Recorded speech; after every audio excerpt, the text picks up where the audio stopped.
It's Divas That Care Radio. Stories, strategies, and ideas to inspire positive change. Welcome to Divas That Care, a network of women committed to making our world a better place for everyone. This is a global movement for women, by women, engaged in a collaborative effort to create a better world for future generations. To find out more about the movement, visit divasthatcare.com after the show. Right now, though, stay tuned for another jolt of inspiration. Namaste and welcome to the Divas That Care Network. I'm your host, Gia-Raquel Rose, owner of Airs Above Yoga, and you are listening to Above the Ground podcast. If this is your first time tuning in, our network is moving into its 15th year and is listened to in over 30 countries. I would like to personally thank you for giving me the gift of your time. It is truly my honor to hold space with you.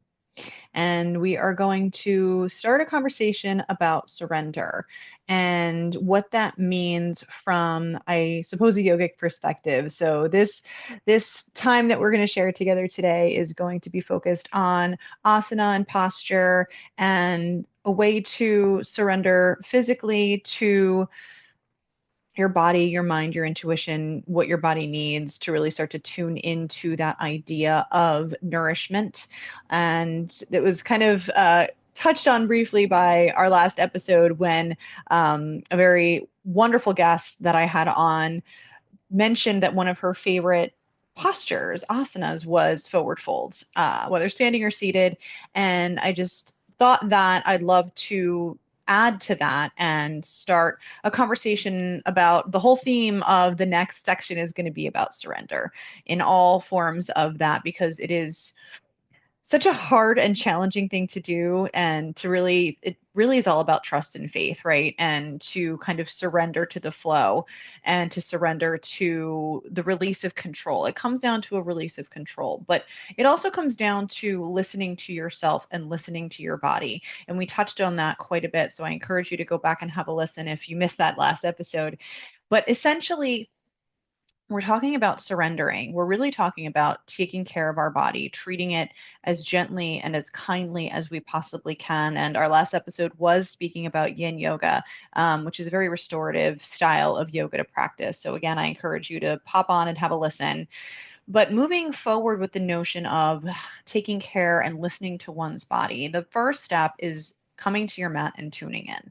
And in order to really be able to process what your body needs and to be able to listen to your body and hear your body's voice, you have to quiet your mind and you have to really drop into your body. And for me, that's what yoga has been all about, to truly be able to silence the mind, hear what your body is communicating to you, and develop that relationship to hear and understand your body's voice. And for everybody, it can be different. You can have true physical sensations. You can have just overall feelings. If you're feeling fatigued, if you're feeling overwhelmed, if you're feeling stressed out, all of these can be communications from your body. And what I like to think is that the more we listen to the body before it starts screaming at us, the better chance we have to prevent ourselves from entering a state of dis-ease, ill at ease.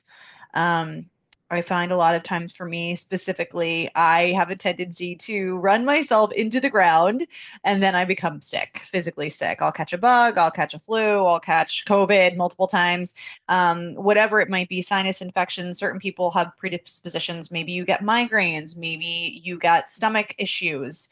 Maybe when you're stressed out, you take things internally and you're in your gut. Like I said, everyone's different. And so depending on your age, depending on your depth of practice with listening to your body, developing that relationship with your own body and your own systems, you may already have an idea of where you are and what your triggers are, but maybe you don't. And no matter where you are in your journey, I hope that this can help you. So when we talk about our forward folding postures and asanas, we're really talking about a deep connection between the torso and the legs. And to me, it's a bit of a lean towards almost a fetal position. And that if you think of like an armadillo, for example, our organs are generally in the front of our body. Our spine, we're talking structurally speaking, aligns in the back of the body. Our rib cage protects those truly vital organs. Our skull protects our brain. So all of these truly important, if not, completely essential aspects of our body are implemented and protected by our skeletal structure. And so back to my little armadillo analogy, that soft underbelly, turtles, at life, the universe, the design is for animals to be able to protect their vital parts.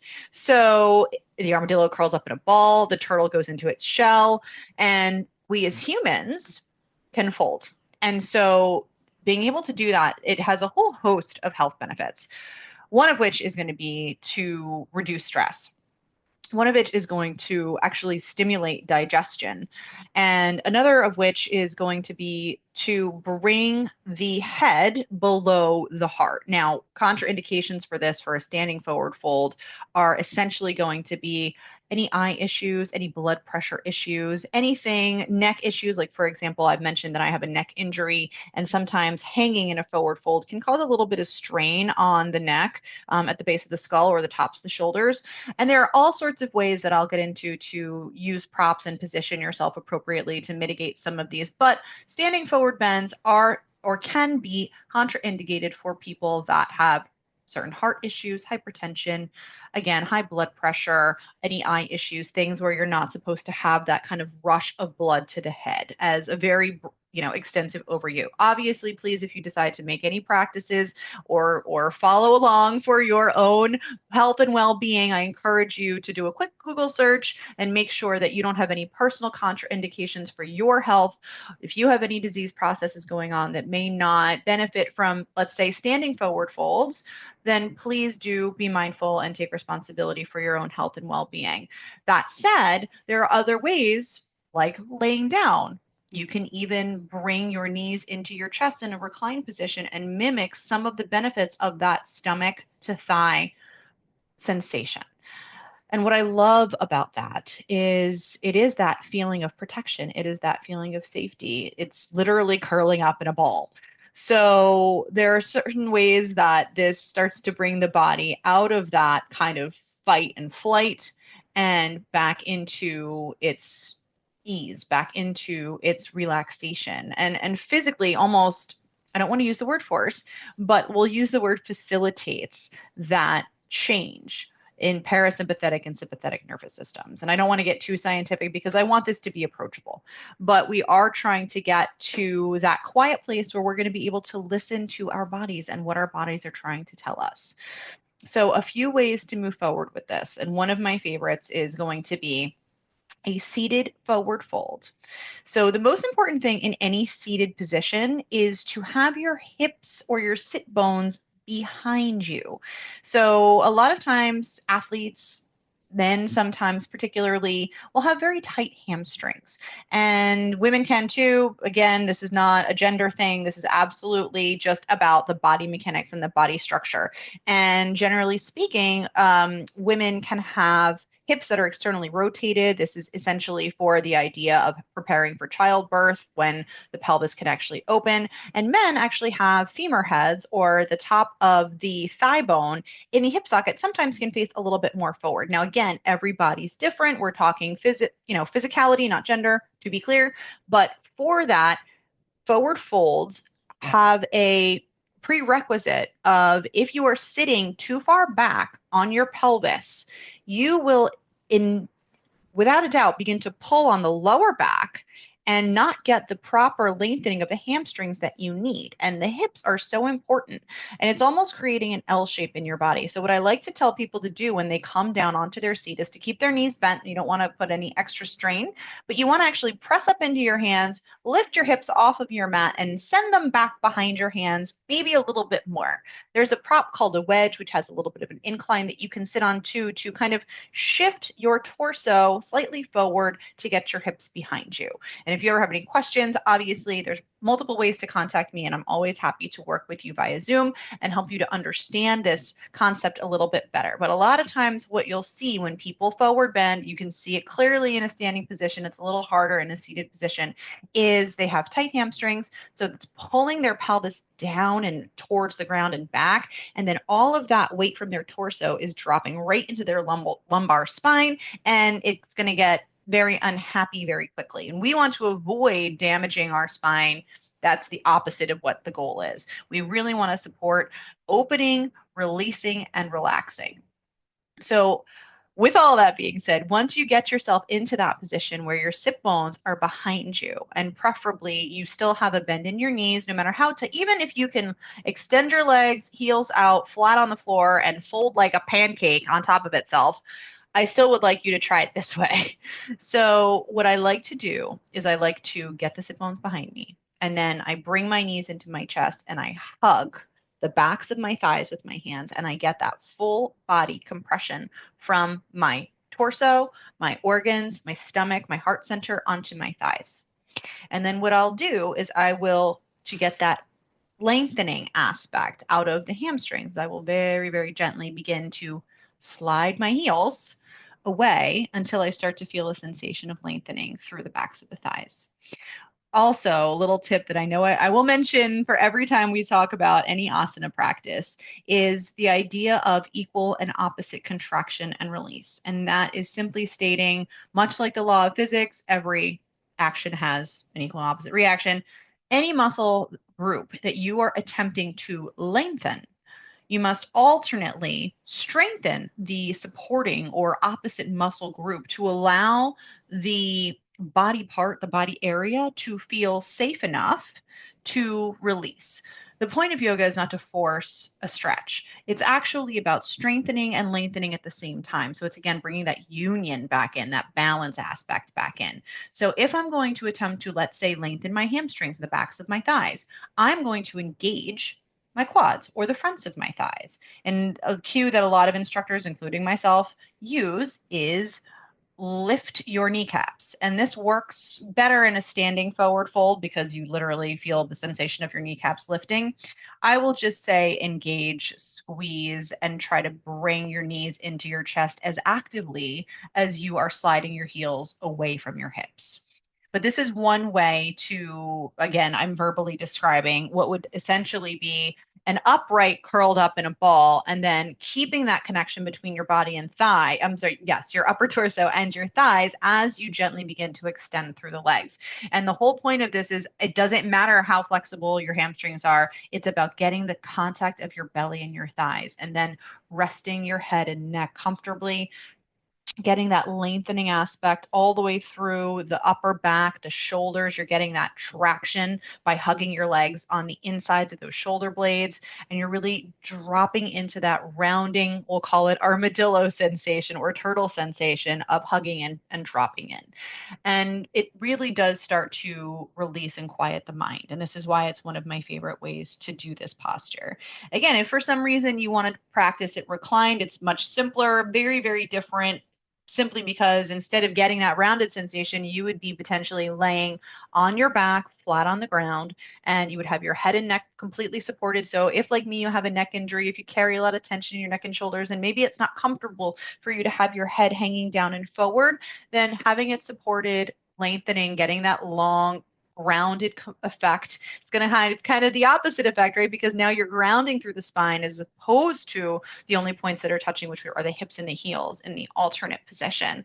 But to that end, getting that feeling of laying down on your back, getting that full support of the crown of the head through all the way to the tailbone, and then drawing those knees very simply into the body, hugging the knees into the chest, hugging around the shins if that's comfortable for your knees, and really still getting that feeling of the belly to the thighs. And it's just such a beautiful way to quiet, to self-soothe as an adult, if you will, and just begin to really tune in and close your eyes and be there and breathe and feel all of the sensations. Really turn your body on and your mind off and see what you notice. The point of this is to be there, right? To really truly be still, present, with yourself, with your body, and with all that it's trying to share with you. So here are two different options. Now, if you want a little bit more, we will talk about a forward fold. And there's a similar way to do this, which I mentioned when we were talking about yin yoga prior. But the one way to do it, which I love, is supported. It's gentle. It removes the balance aspect from it. And that is similar to the position on the floor, but using a wall. And still at the crux of this, and one of the most important things is to get the base of the sits bones, the base of the pelvic bones at the bottom, not the tailbone, not the sacrum, but the as far on the bottom of your backside, air quotes for those of you that are listening, to the wall, keeping that deep bend in your knees, keeping the contact between the belly and the thighs, engaging those quadriceps and keeping those quote unquote kneecaps lifted. And then again, releasing. And here's where all that neck, shoulder, if it's comfortable for you and it's safe for you to do, you're going to release that head and neck down towards the floor. You're going to nod your head yes. You're going to shake your head no. You can let your arms, if you want to, after grabbing the backs of the thighs, you can let your arms hang and get that traction, get that decompression of the spine, all while keeping your knees a little bit bent and keeping your hips up against the wall for that total support. If you're comfortable and you don't have any pinching, tweaking, uncomfortable or sensations in the lower back, and you feel like that you're getting that nice lower back opening and lengthening, again, because your sits bones are against the wall, then you can go ahead and gently even come side to side, tracing your fingertips around from heel to heel and kind of work into the sides. And again, breathing all the way through this. Anytime, it's another little known yoga secret. It's not really a secret, but if there is tension in your breath, if you are coming to a place where your breath is catching or it's difficult, you know that you're past your comfort zone. And while sometimes that's not the worst thing in the world, I will want to say that generally, especially if you're practicing without an instructor present, you have your own practice and you may be new to this, if your breath is fighting, if there's anything other than ease in your breath, back out of the posture and come to a place where it's very easy and comfortable for you to breathe. That is the most important thing, because that breath is flowing and cycling that prana, that energy, through your body as you move through these postures, and it's part of the process. So we want to make sure that we give the breath and honor the breath the way that we need to. So from this supported against the wall, bent, so it's kind of bent knees, and then laying the body on top. Again, you can hug or you can release the hands and arms. So you kind of have, again, this compression feeling, this belly to thigh connection is my favorite thing about these forward folds and about that restorative, tuning in, turning off, kind of shell protectant energy that they cultivate. To add to that is you have a deeper practice and you practice forward folds and standing forward folds. You can do wide leg, you can do legs together. This is going to bring balance into it. It's going to create a little more strength. It's going to create potentially a little more strain through the upper back and neck, potentially. I always recommend having blocks by you so you can press your hands into. You can, if you're I don't want to say hyper flexible, but if you are deep into your practice and you have a lot of flexibility, you can even take your elbows onto it or just press onto it. It's just nice to have blocks available to you. Even if you can reach the floor, you can even rest a block beneath the top of your head or the forehead. But generally, I like to say to tuck the chin so you're not straining into the forehead and crunching the neck uncomfortably. But you can even rest the top of your head on a block if you're in a true extended forward fold. They're just nice to have for support and balance. So if you are coming into your forward fold, it may sound kind of slightly counterintuitive, but you want to start from a true Tadasana or mountain pose. And you really want to have that sensation of, I always like to say, tree frogs. Think tree frogs. We're talking about armadillos. We're talking about tree frogs. We're talking about all the fuzzy animals, or not so fuzzy animals in this case, that are going to be able to give you that idea. So tree frogs have those suction cups. That's how they kind of stick onto things, trees specifically, and other things. And so you want to have that idea of a suction cup in the arch of your foot. And you're slowly, gently rolling to the outside edges of the feet, four corners of the feet, behind the balls of the big toe, the pinky toe, and then the inside and outside of the heel. Those are your connecting points to the earth. And then that your arches, you're activating them by lifting them up, gently shifting the weight to the outside edge of the feet ever so slightly to feel that tree frog suction cup energy coming up through the legs. And that starts to engage through the legs and then the chakra systems and through your root chakra all the way up through the crown as you're standing in your very strong mountain pose. So crown of the head lengthening, inner thighs slightly rolling back behind you, getting that engagement, getting that length through the tailbone and activation of the muscles in the abdominals from the pelvic floor up through just below the rib cage. So very, very strong. And then almost as if you were coming into a vinyasa practice, and for the safety of the lower back here, I like to, again, start to sit back as if I was coming into a chair position, keeping that engagement between my thighs. You can even put a block in between your thighs to gently press it behind you to really understand that engagement of the inner thighs and them drawing back and down. And as you begin to sit back, you're going to begin to lengthen through the lower back, lengthen through the pelvis, stick your hips behind you, and bring your belly onto your thighs. Once your belly is onto your thighs, again, hands can release. I like to take them out to the sides and then let them release down onto the blocks as I start to release my head and neck towards the floor so that I'm supported for my neck through my neck and shoulders by pressing onto those blocks as I start to then pivot. So again, we come here and then we start to pivot and hinge down until our hands are on blocks. And again, here it gets really important to keep your balance in the four corners of your feet. In fact, if anything, just ever so slightly forward, keeping a little micro bend in the knee to make sure that you're not going to aggravate or irritate or pull your hamstring. And then beginning to, again, start to get that feeling of release through the upper part of the back, through the neck, pressing into the blocks to support if you need to, keeping those quadriceps nice and strong, keeping your lower abdominals and your core engaged the entire time, letting that lower back release with that tiny little micro bend in the knees to keep everything protected and engaged. And as we kind of as you are there, as you hang there, quote unquote, as you breathe there, a lot of sensations are probably going to start coming up because it's not a subtle posture. It's actually quite a very strong and strengthening posture. If you do have a lot of tension in your hamstrings, I always like to tell people to pedal the feet and lift kind of one heel at a time as you begin to create a little bit of dynamic movement, again, with blocks and balance playing a key factor here. Don't start moving around if you're unsupported and you start to feel like you're going to topple over. And you want to do this safely. You want to make sure that you are grounded through the feet, that you have that little bend, that you have that release and that reverse traction through the spine and through the neck. And all of these things are going to set you up for success when it comes to a more dynamic forward fold.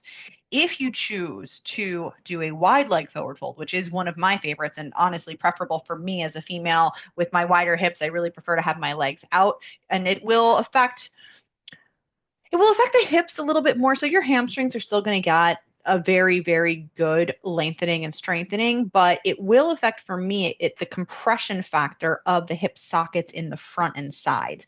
So play with this gently and carefully with your blocks, with your balance playing the key factor, and think about keeping the toes slightly internally rotated and the heels slightly externally rotated. Keep your toes and feet in line with each other when you take your legs away from each other. And again, as you come into it, if you're coming from an upright position, you're going to keep a little bend in the knee as you send the hips back. And then again, hinging forward and down, long spine, bent knees, hips back, core engaged. Come onto those blocks. And then I like to work onto my elbows and let my head and neck hang. And it's just another way to do it. You can do that against the wall too. You will have to take your feet a little bit farther away, farther from the wall to give your hips room to tilt back behind you. So the mechanics of your body allow you that balance and that room to fold forward. And what I am going to do is I'm going to post some videos to demonstrate a lot of these asanas that I've spoken about so that there is a correlation and something for you to follow along with, so it's not as abstract as me simply describing it, which is a lot easier to do as someone who knows what I'm talking about, but may not translate as I would like it to for people who are new to yoga or may not have a background and are not familiar with some of these asanas. Finally, one of my favorites, and while not technically a forward fold, but kind of a love or hate, is pigeon. And, I I struggle with pigeon because I have some injuries in my back from getting thrown off horses, and in my sacrum and hips, my SI specifically. And pigeon is, it's kind of one of those postures that will take no prisoners, and it's going to show you your imbalances, and you're gonna breathe into that. And I know I've mentioned before, pigeon's a big one. I think we mentioned the last episode as well, where if you have stored trauma, if you're no matter female, male, no matter who you are, but for me as a female who identifies as a female, if you have stored trauma in your lower chakras, I've experienced and I've seen other women also experience release in pigeon.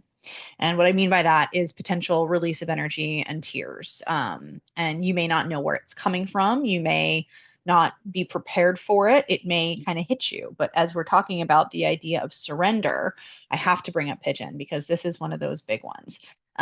It's a prone position as opposed to, the forward fold. Technically, a seated forward fold is also a prone position, but this is prone towards the floor on the mat without your legs are there, but it's not quite the same thing.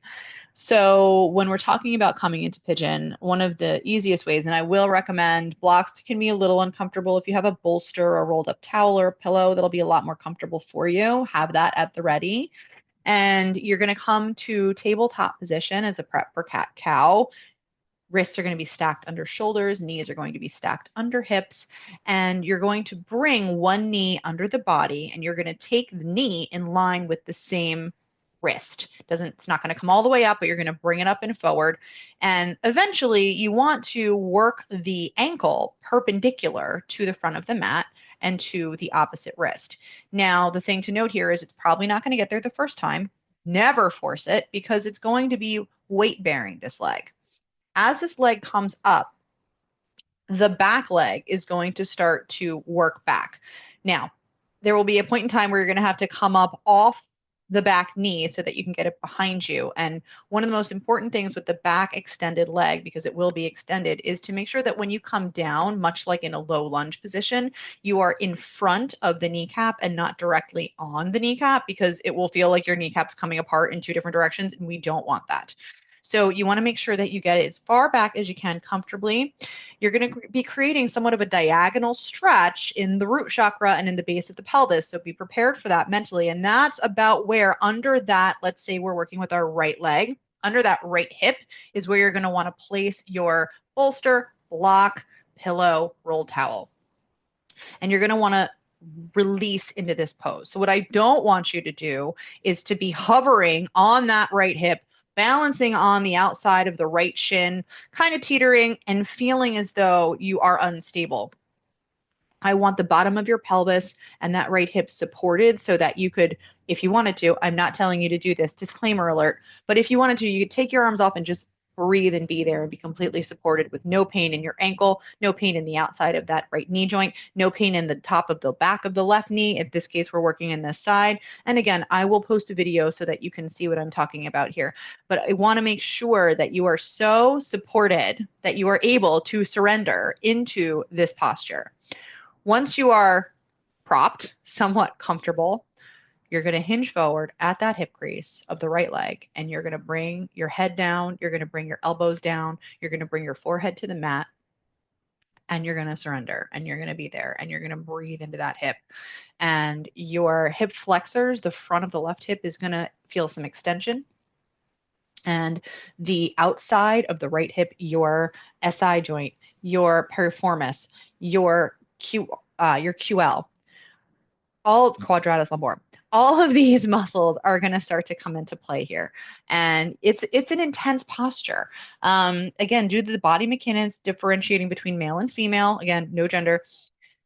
If you have a lot of times men have an issue with this posture simply because of the way that their hips face forward, where a forward fold up and down is linear and very easy for them. I won't say easy, but body mechanics wise, this hinge is a lot simpler than, let's say, a wide leg forward fold, which for women can feel much better because of the compression factor of the femur head in the hip socket. And I know I'm getting technical, but just to give you an idea that this external rotation of that right hip and then the subsequent knee coming across towards parallel to the front of the mat does put a lot of pressure, quote unquote, on that external hip and the external hip rotators. So keeping all that in mind, and I know I'm getting very technical, but I just want you to be able to set yourself up for success. So that we talk about surrendering into this position, I think pigeon is one of those, end all be all of surrendering positions in yoga asana. And the reason for that is because not only are you getting that connection of the belly to the thigh, pardon me, but you are also able to get the release of the forehead, the third eye chakra to the floor, that humbling, protective, quote unquote, armadillo or turtle sensation of the rounding of the back, the protection that your spine and your rib cage offers to your organs and your vital parts. And the true release of the hips. And we carry so much. Our hips do everything for us. They support our spine. They give us the mobility to walk. Our pelvis is, a core structure of our body. If you break a pelvis, you're not going to be a happy camper. So think about the importance of that, the importance of your spine, the importance of your torso and your pelvis, and how creating suppleness in these areas allows for you to be able to release and surrender and be at ease. And the idea of tuning in to these positions and really quieting yourself and humbling yourself and ultimately hearing yourself. That's what it's all about. And a lot of times, especially as we mentioned last time, when you're holding these postures, you will hear yourself scream first. You will fight through that wall of discomfort. And the idea of surrender, I think, is so parallel to the idea of yoga asana. It's about surrendering to the posture. It's about surrendering to the release of the muscle group in its own time and offering the safety and support of the opposing muscle group to do it. And it's such a metaphor for how to surrender in life and how to trust in your higher self, source, whatever, God, whatever it is that you believe in, if you choose to believe in anything, trusting in that, having faith in that so that you can surrender to the flow. And much like in yoga, there's going to be that resistance. We're all human, right? We all come up against our own resistance in our own lives. We try to control things, right? We're always trying to control because if we know the outcome, then we know what's going to happen and we can plan and we can do X, Y, and Z. And it's a very, very dominant energy, dominating energy. And, a lot of times our plans don't go the way that we think or want them to. And we, by default, have no choice but to truly surrender to outcomes that may affect us. And like I said, pigeon pose is one of those postures where it's just, you may even meet that resistance as early as bringing your knee off the mat and bringing it forward. There may be a lot of resistance in that hip flexor to move it forward for you. And then once you finally muscle your way, quote unquote, air quotes again, into that pose and you really start to lay there, you're gonna be like, well, this is wildly uncomfortable. Like my hip is killing me. Like, is it gonna pop out? This is not what I wanted. Like, this is not what I thought it was. I thought I was gonna relax. You told me yoga was gonna feel good. And you're going to hit all of these walls, all of these internal monologues, and if with enough propping, with enough comfort, with enough setting yourself up again for success and creating that solid foundation to trust yourself, that confidence in yourself. Think of the confidence in yourself as the block or bolster, that support of success under your hips to prepare you. You're able to then settle in. And at a certain point, you'll say, oh, wait a minute, that feels like it's releasing. Oh, wait a minute, I can actually sink into this pillow a little bit deeper than maybe I could as you breathe. So that resistance is going to be the first thing that flies into your mind. And much at life, you're going to face challenges and resistance. And then in the posture, you're going to begin to breathe and you're going to breathe deeper. And the deeper you breathe, the more you're going to release. And the more you trust, the more you're going to flow. So I like to make the breath akin to the trust. You can't live without breath. You can't live without belief and trust in yourself, your higher self, whatever it may be.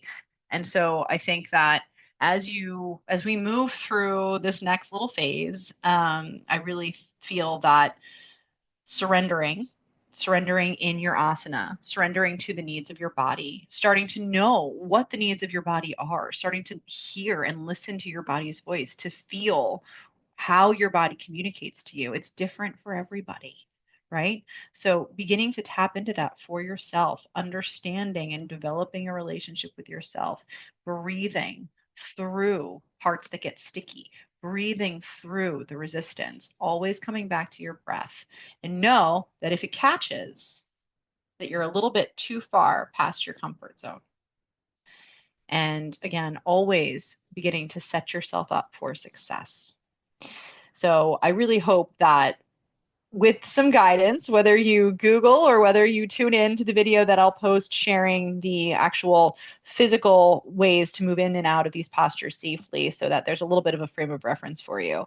I hope that you can begin to develop this communion with your body, with your body's voice, with how your body communicates to you. And so as you do so, you're able to move through your daily life with the confidence, with the self-trust, with the belief that you are safe in the space of surrender. And I think that forward folds, again, are a beautiful way to do that. I just want to tell you how much I appreciate each and every one of you for sharing your space with me. And so please feel free to share this space with others and with your loved ones. For more goodness, follow me on all the socials at Above the Ground Podcast, or visit my website and YouTube at Airs Above Yoga. As always, please check out my other episodes and all of the amazing sisters on Divas That Care Network. Find us all on SoundCloud, Spotify, Odyssey, Apple, or anywhere else you might feel guided.